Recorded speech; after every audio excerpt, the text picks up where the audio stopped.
महाराष्ट्र के लाट कारंजा में हिंदू का पलायन। वानीपुरा से हिंदू समाज पलायन के लिए मजबूर है। मजबूर होकर बिना बेचे घर छोड़कर पलायन किया जा रहा है। आपको बता दें, पुश्तैनी मकान में रहने वाले हिंदू का पलायन लगातार जारी है। वानीपुरा बस्ती में अब सिर्फ 4 हिंदू परिवार बचे हैं। बस्ती में अवैध तरीके से जिहादियों का कब्जा नजर आ रहा है। 70% मुस्लिमों की आबादी में बस्ती बदल चुकी है, तब्दील हो चुकी है। पहले इस बस्ती में हिंदुओं का दबदबा हुआ करता था, अधिक मात्रा में, अधिक संख्या में हिंदू रहते थे, लेकिन अब इस बस्ती में 70% मुस्लिमों की आबादी नजर आ रही है। महिलाओं पर अभद्र टिप्पणी करते हैं जिहादी। जो हिंदू महिलाएं हैं उन पर अभद्र टिप्पणी जिहादियों द्वारा की जाती है, जिसके बाद जो पलायन की जो समस्या है वो यहां पर देखने को मिल रही है। पलायन की स्थिति देखने को मिल रही है। पलायन की समस्या लगातार बढ़ती जा रही है।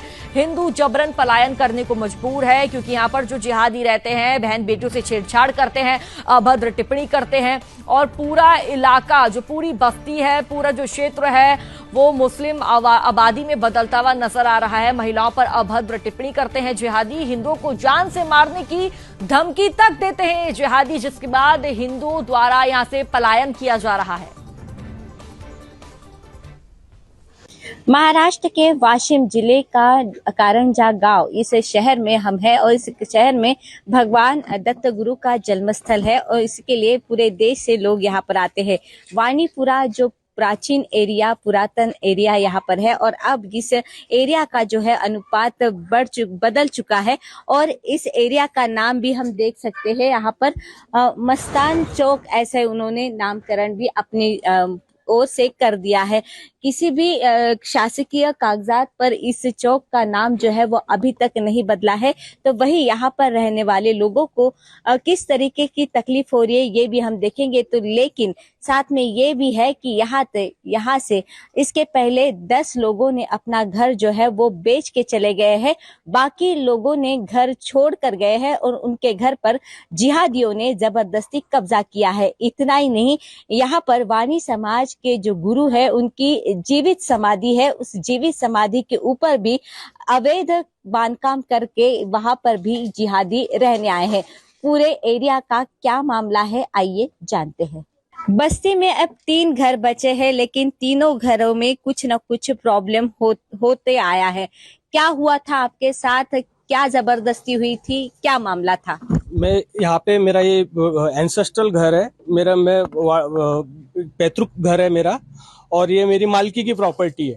जो कि मेरे प्रॉपर्टी को 4 रास्ते हैं। मेरा पीछे का भी रास्ता बंद कर चुके हैं और मेरा ये जो सामने का जो मेन रास्ता है इसका ये नजुल एरिया आता है और इसका प्लॉट नंबर 107 है, जिसमें ये खोखा डाल के रहने के बाद में खोखे में घर में खुद रहने के लिए आए और आए दिन कुछ न कुछ बात पे से झगड़े करते रहते हैं और एक ही परिवार के फिर 10 से 12 लोग आके घर में जबरन मारने लग जाते हैं। इनका अगर किसी भी प्रकार का कायदे का उपयोग करते हुए भी अगर अपन नगर परिषद में किसी भी प्रकार की अगर कंप्लेंट दर्ज कराते हैं तो इनको जो नोटिस आती है उसके ऊपर ये मारने को आ जाते हैं और वो ये बोलते हैं मुसलमान मोहल्ले में तुम क्यों रह रहे हो। ऐसा इसकी जो बहन है छोटी वाली अब्दुल शकूर, उन्होंने ऐसा खुला कहा है और यहाँ आपको नहीं पट रहा है तो आप क्यों रह रहे हो। जो कि हमारे पीछे से भी रास्ते पे घर का बांधकाम किया है, सामने से भी रास्ता हमारा बंद कर दिया है। अब हमारे पास में 2 ही रास्ते हैं, एक तो इनसे लड़ना पड़ रहा है हमको और हम पारिवारिक लोग सब काम धंधा छोड़ के इनके पीछे कैसे झगड़ने लग जाएंगे। ये घर में आते हैं और 10 के 10 लोग एक साथ में मारने लग जाते हैं। ये कैमरा नहीं होता, कल कुछ हमारी जीवित हानि हो जाती, हमारे जान के जवाबदार ये सब लोग हैं जो कि घर में अनधिकृत प्रवेश करते हैं और सबके सब हम पे आज बलपूर्वक हमारे पे वापर करते हैं। एक मिनट, आपने कहा कि यहाँ तक आप ये रास्ता है, ये सरकारी रास्ता है। ये जो कि आगे जाके ये मेन रोड को अटैच हो रहा है। ये जो मेन अच्छा, ये यहाँ पर ये रास्ता जो है वो आगे के आड़े जो गली है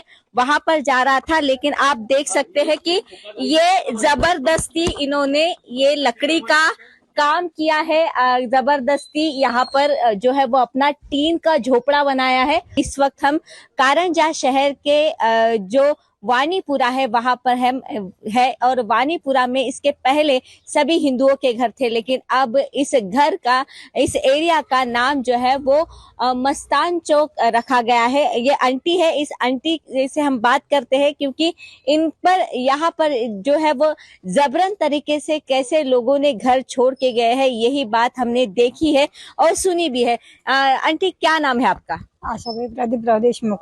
क्या हुआ था? आप बोल रहे थे कि आपको पुलिस स्टेशन जाना पड़ा, क्या मामला था? ये बच्चे बच्चे वास्ते झगड़े करते हैं, घर में आके मारते, सब मेरे को भी मारा था।